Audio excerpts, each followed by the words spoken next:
Al-Quran merupakan mukjizat Rasulullah Sallallahu Alaihi Wasallam yang memiliki berbagai keistimewaan. Sebagai umat muslim, maka Al-Quran merupakan pedoman serta pegangan hidup.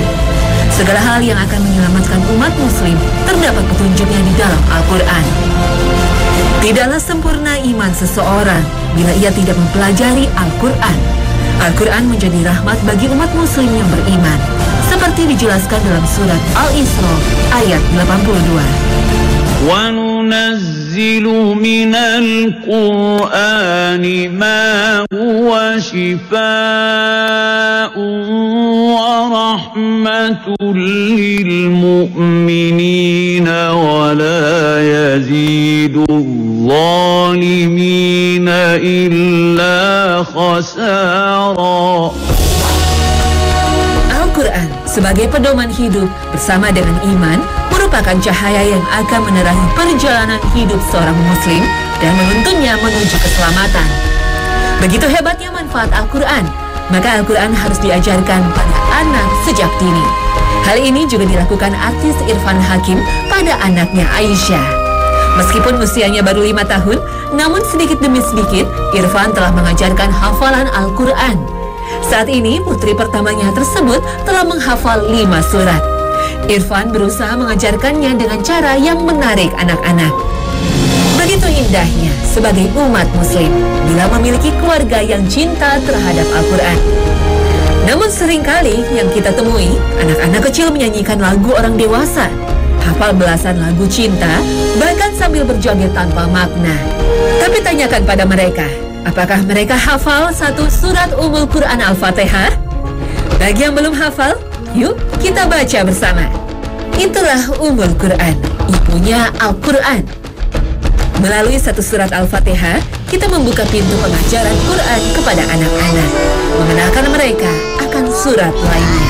An'amta 'alaihim ghairil maghdubi 'alaihim waladdallin.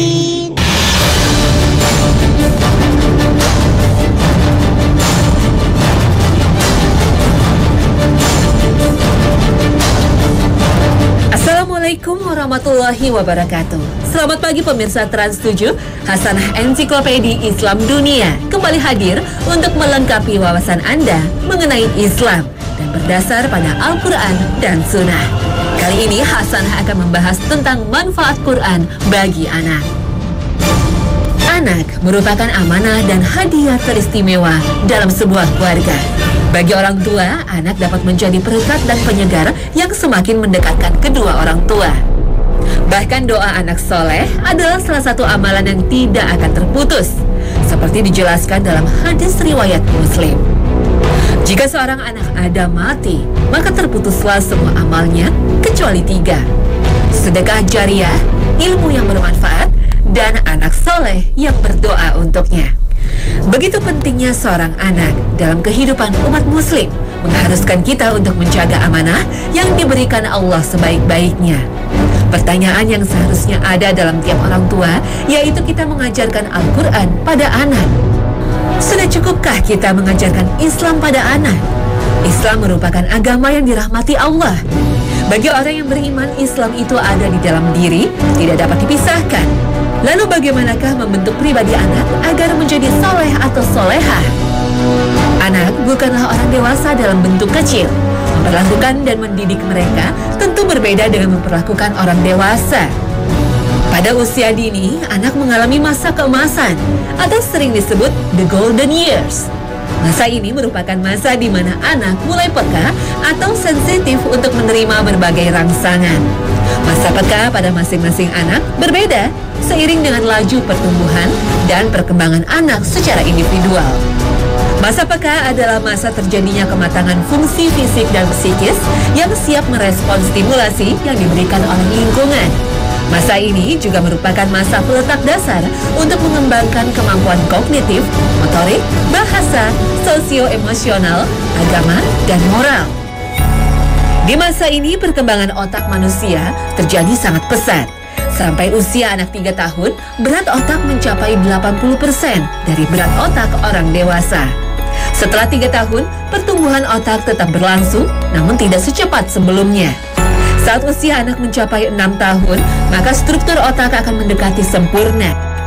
Bila pada masa periode emas ini tidak ditangani dengan baik, maka dapat menimbulkan resiko terjadinya gangguan yang sulit untuk diperbaiki, terutama bila terjadi kerusakan otak. Apapun yang terjadi dalam periode ini tidak dapat diulang kembali. Menurut penelitian, sekitar 50% kemampuan kecerdasan orang dewasa telah terjadi ketika anak berumur 4 tahun. Kemudian kemampuan ini mencapai puncaknya ketika anak berumur 18 tahun. Dan setelah itu, walaupun dilakukan perbaikan nutrisi, tidak akan berpengaruh terhadap perkembangan kognitif. Hal ini menunjukkan bahwa perkembangan yang terjadi dalam kurun waktu 4 tahun pertama sama besarnya dengan perkembangan yang terjadi pada kurun waktu 14 tahun berikutnya. Sehingga periode ini merupakan periode kritis bagi anak, di mana perkembangan yang diperoleh pada periode ini sangat berpengaruh terhadap perkembangan periode berikutnya hingga masa dewasa. Sementara masa emas ini hanya datang sekali, sehingga apabila terlewatkan, berarti habislah peluangnya. Perhatikan ini, dalam periode emas setiap anak, ada beberapa hal yang sangat diperlukan, yaitu kasih sayang, nutrisi, serta stimulasi. Begitu pentingnya masa emas pada anak ini. Kemudian bayangkan bila stimulasi yang dia dapat justru lagu-lagu cinta tak mendidik. Serta tauladannya bukan Rasulullah Shallallahu Alaihi Wasallam, melainkan artis penuh sensasi yang kerap muncul di TV.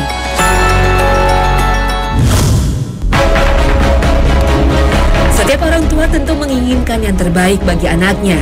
Begitu pula dengan umat muslim. Saat ini orang seringkali mengaku maupun merasa Islam, tetapi Islam bukanlah bagian dari kehidupan sehari-harinya. Al-Quran yang seharusnya menjadi pegangan hidup sehari-hari seringkali terlupakan. Namun di tengah maraknya hedonisme serta gaya hidup barat, muncullah seorang hafiz muda. Dia adalah Abdurrahman Farid, asal Aljazair. Ayahnya bercerita bahwa Abdurrahman baru bisa berbicara ketika berumur 2 tahun. Dan kata-kata pertama yang keluar dari mulutnya adalah bacaan surat Al-Kahfi. Ibu Abdurrahman memang rajin membaca surat Al-Kahfi sejak Abdurrahman masih dalam kandungan. Bahkan setelah lahir, orang tuanya sering menyetel saluran televisi yang menyiarkan bacaan Al-Quran. Bahkan ketika orang tuanya ingin merubah channel yang ditonton, si kecil Abdurrahman sering menolak. Pada umur 3 tahun, Abdurrahman sudah menghafal surat-surat panjang Al-Quran tanpa salah dalam bacaannya, bahkan dalam bacaan mat atau sesuai panjang pendek bacaan. Orang tua Abdurrahman memang tidak pernah mengajarkan secara khusus menghafal Al-Quran. Namun karena rutin diperdengarkan Al-Quran secara terus-menerus tanpa didasari ayat-ayat tersebut merasuk ke dalam memori Abdurrahman. Keutamaan mempelajari Al-Quran juga ditekankan oleh Rasulullah Shallallahu Alaihi Wasallam, seperti dijelaskan dalam hadis riwayat Bukhari dan Tirmizi dari sahabat Ali bin Abi Thalib. Sebaik-baik kalian adalah orang yang mempelajari Al-Quran dan mengajarkannya. Mengajarkan anak agar menjadi soleh atau soleha bukanlah perkara mudah. Butuh kesabaran, tauladan, serta kerja keras yang kompak antara ayah dan ibunya. Salah satu cara awal dalam mengajarkan Islam yaitu mengajarkan Al-Quran. Al-Quran merupakan kalamullah yang diturunkan pada Rasulullah Shallallahu Alaihi Wasallam. Sebagai nabi terakhir, maka Al-Quran merupakan pegangan hidup umat muslim hingga akhir zaman. Al-Quran berisi banyak pelajaran, ilmu pengetahuan, serta tuntunan. Dalam mengajarkan anak, maka harus dipahami para orang tua bahwa Al-Quran merupakan pegangan hidup. Bila anak tidak diajarkan sedari dini, maka resikonya tersesat akan menjadi semakin besar. Mencintai Al-Quran merupakan inti dari kebaikan, karena Al-Quran akan menghiasi seseorang dengan sifat kebaikan. Sejak membacanya, mempelajarinya, merenungi kandungan maknanya, dan mengamalkannya, Al-Quran memiliki keagungan dan kemuliaan yang hanya mampu dirasakan oleh orang yang dekat dengannya. Mendekatkan anak dengan Al-Quran sudah selayaknya menjadi prioritas utama para orang tua muslim, agar kelak anak mereka agar selalu memiliki sifat kebaikan dan keluhuran dalam diri mereka. Kisah Hafiz muda menunjukkan betapa peran orang tua sangat menentukan, dan dalam dalam mendidik anak dapat dimulai jauh sebelum lahir ketika masih dalam kandungan. Bahkan menurut para ulama, mendidik anak dimulai sejak memilih pasangan hidup, karena akan lebih sulit mendapatkan anak soleh dari orang tua yang tidak soleh, kecuali bila Allah berkehendak. Saat ini yang seringkali dilakukan orang tua justru memperdengarkan musik klasik seperti Bach dan Mozart sejak dalam kandungan. Dengan berbagai janji akan mencerdaskan anak sejak janin, kemudian mereka berlomba-lomba mencari musik klasik hingga menempelkan headphone ke perut mereka. Padahal di luar negeri sendiri, penelitian ini masih banyak diperdebatkan. Para peneliti masih merasa kesulitan mengetahui apakah memang benar musik klasik memiliki manfaat bagi bayi. Bahkan dengan menaruh headphone di perut ibu hamil, kemudian mengeraskan volume, justru dapat beresiko bagi janin. Suara yang keras dapat beresiko membuat getaran yang tidak nyaman bagi bayi. Banyak manusia yang lalai dari Al-Quran. Selain itu, seringkali hanya pandai dalam urusan dunia, tapi kurang dalam agamanya. Masih sangat sedikit keluarga yang benar-benar serius memperhatikan pendidikan agama anaknya. Padahal Allah membenci orang yang pandai dalam urusan dunia, tapi bodoh dalam urusan akhirat. Seperti dijelaskan dalam Al-Quran Surah Ar-Rum ayat 7. Mereka hanya mengetahui yang lahir saja dari kehidupan dunia, sedang mereka tentang kehidupan akhirat adalah lalai. Al-Quran ternyata memiliki dampak besar dalam memberikan ketenangan. Pada sebuah studi yang dilakukan di University Salford, Inggris, hasilnya sangat menakjubkan. Pada sekelompok mahasiswa muslim yang membaca Al-Quran, detak jantung, tekanan darah, serta tingkat stres menurun secara signifikan. Dibandingkan dengan membaca buku biasa, tidak ada perubahan yang berarti pada mahasiswa. Hal ini membuktikan bahwa Al-Quran memberikan manfaat bagi kesehatan fisik dan psikis. Penelitian semacam ini juga banyak dilakukan bahkan pada orang non-muslim. Hasilnya juga mengejutkan. Ternyata sebagian besar merasa lebih tenang setelah mendengarkan Al-Quran bila dibandingkan dengan mendengarkan kata-kata bahasa Arab yang bukan Al-Quran. Jadi mengapa sebagai umat muslim lebih memilih musik klasik, padahal ada yang lebih indah dan syahdu untuk diperdengarkan pada janin di dalam kandungan. Bahkan insya Allah membawa manfaat dunia akhirat. Memiliki keinginan agar anak mendapat pendidikan yang tinggi, cerdas dan tidak gagap teknologi bukanlah hal yang salah. Namun jangan lupakan bahwa Al-Quran adalah setinggi-tingginya ilmu di dunia dan akhirat. Bahkan Al-Quran juga merupakan sarana untuk mencerdaskan anak. Namun orang tua dimanapun harus memahami bahwa kemampuan setiap anak berbeda-beda. Orang tua juga harus melihat dari sudut pandang anak. Ingatlah saat masa kecil, pelajaran mana yang lebih mudah dipahami. Pelajaran dengan guru yang pandai dan menyenangkan saat mengajar, atau guru yang super galak saat mengajar, bahkan dengan membawa penggaris kayu untuk memukul. Ada anak yang memang memiliki kemampuan seperti Abdurrahman Farih, menjadi hafiz dalam usia belia, namun hal ini bisa berbeda dengan anak lain. Menjadi hafiz maupun mampu membaca tulis Al-Quran memang sangat penting. Namun jangan lupakan fakta bahwa Quran merupakan cahaya penerang kehidupan dan merupakan pegangan hidup. Memahami Al-Quran haruslah ditanamkan pada anak sedari dini, bahkan bila perlu sebelum belajar baca tulis maupun hafiz. Dengan menggunakan patokan Al-Quran sebagai pegangan hidup, maka terlebih dulu hindari mengajarkan Al-Quran sebagai ilmu pengetahuan. Karena di usia awal anak, perkembangan sosio-emosional juga berkembang pesat dan harus diperhatikan. Disinilah Al-Quran memegang peranan penting agar menjadikan Islam menjadi fondasi kuat anak hingga dewasa. Jangan berlomba-lomba mengajarkan anak menjadi hafiz karena mencari kebanggaan. Ingat, tujuan utama mengajari anak Al-Quran adalah mencari ridho Allah Subhanahu wa Ta'ala, agar kelak generasi penerus umat Muslim merupakan generasi pecinta Al-Quran. Jangan membayangkan memahami Al-Quran berarti belajar tafsir seperti ulama-ulama kenamaan. Saat orang tua mengajarkan budi pekerti, maka sebenarnya mereka telah mengajarkan adab dan akhlak Islam pada kehidupan mereka. Seringkali banyak orang tua mengira mengajarkan sopan santun itu merupakan ajaran barat. Tapi jangan salah, Al-Quran sebenarnya mengajarkan sopan santun dengan rinci di dalam ayat-ayatnya. Seperti menghormati orang tua, dijelaskan dengan rinci dalam Al-Quran Surah Al-Isra ayat 23 dan 24.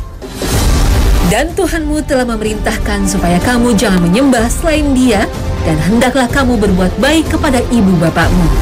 Jika salah seorang di antara keduanya atau kedua-duanya berusia lanjut dalam pemeliharaanmu, maka sekali-kali janganlah engkau mengatakan kepada keduanya perkataan "ah", dan janganlah engkau membentak keduanya, dan ucapkanlah kepada keduanya perkataan yang baik, dan rendahkanlah dirimu terhadap keduanya dengan penuh kasih sayang, dan ucapkanlah, "Wahai Tuhanku, sayangilah keduanya sebagaimana mereka berdua telah mendidik aku di waktu kecil."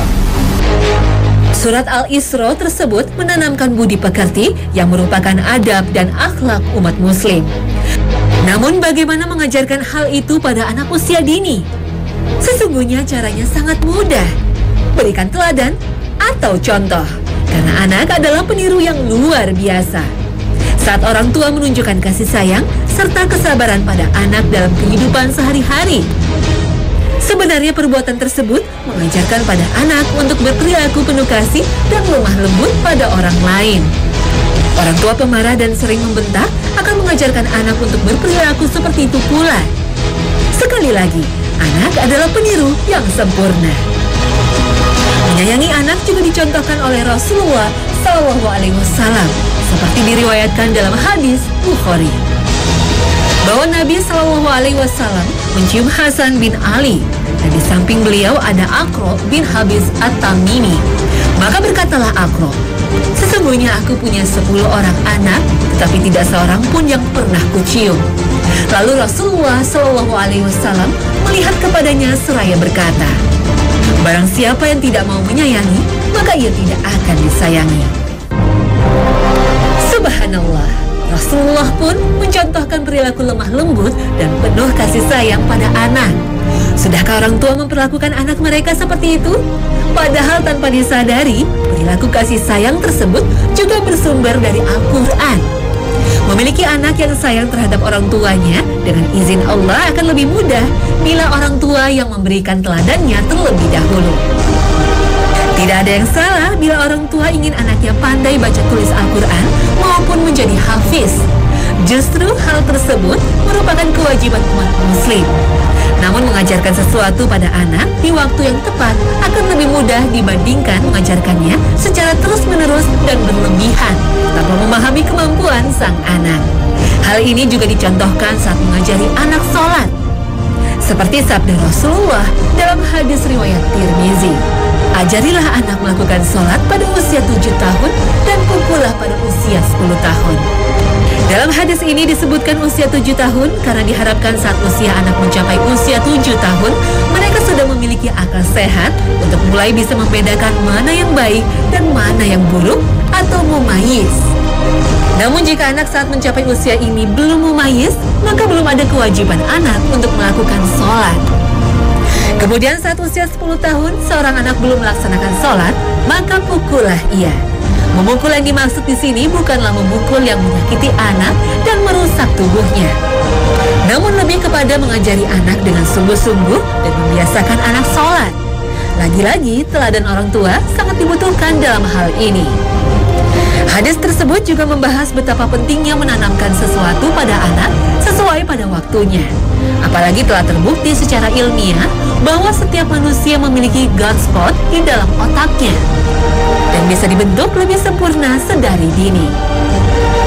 Inilah bagian otak yang setelah diteliti terdapat sebuah titik yang paling penting dalam hal penyimpanan memori, dan titik tersebut adalah titik Tuhan atau God spot. God spot inilah yang kemungkinan besar merupakan pembuktian ilmiah atas hadis Rasulullah SAW bahwa orang yang paling cerdas adalah orang yang paling banyak mengingat kematian. Kajian ilmiah juga menemukan fakta bahwa seluruh umat manusia di bumi memiliki ingatan yang kuat atau kuasa Tuhan terhadap dirinya. God spot ini semacam chip kalau di komputer yang sudah tertanam sejak kita lahir. Islam mendekatkan God spot ini dengan istilah Furqan, sebuah kemampuan otomatis dalam membedakan kebaikan dan keburukan. Pada trainer motivator menamainya dengan suara hati, walau istilah ini ditentang oleh banyak ulama. Namun sejatinya titik God spot atau Furqan ini adalah sebuah modal bagi anak manusia untuk menjalani hidup dengan baik. Namun kadang logika berkuasa terlalu kuat, sehingga kemampuan Furqan dalam memilih benar dan salah diserahkan pada sistem buatan manusia. Bisa jadi karena kurang dekatnya kita dengan bacaan Al-Quran.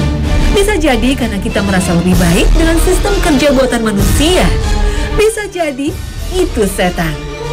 Maka itulah pentingnya membiasakan anak dengan aktivitas ibadah dan membaca Al-Quran.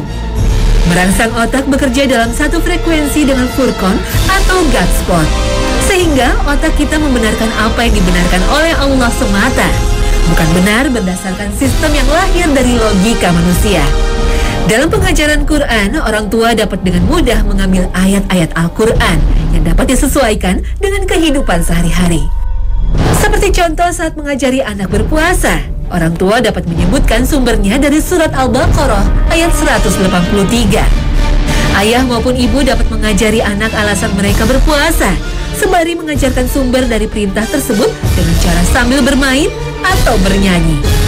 Jika dilakukan dengan konsisten, selain anak belajar berpuasa, anak juga belajar menghafal Al-Baqarah 183 dan memaknai apa arti di dalamnya. Mendidik anak dengan cara yang menyenangkan, insya Allah akan memudahkan anak dalam menerimanya. Hal ini juga akan membuat orang tua berusaha sekreatif mungkin dalam mengajarkan Al-Quran dan Islam. Maka dengan mengajarkan Al-Quran secara bertahap pada anak, apalagi bila dilakukan dengan cara yang menyenangkan, insya Allah akan membangun generasi penerus yang mencintai Allah dan Islam dengan sepenuh hati serta perbuatan. Amin, amin, ya Rabbal Alamin. Nah pemirsa, berakhir sudah kebersamaan kita hari ini. Semoga rangkaian informasi Hasanah kali ini bisa menambah pemahaman dan ilmu tentang Islam. Dan semoga Allah Subhanahu wa Ta'ala senantiasa memberikan ampunan dan ridhonya untuk kita semua. Wassalamualaikum warahmatullahi wabarakatuh.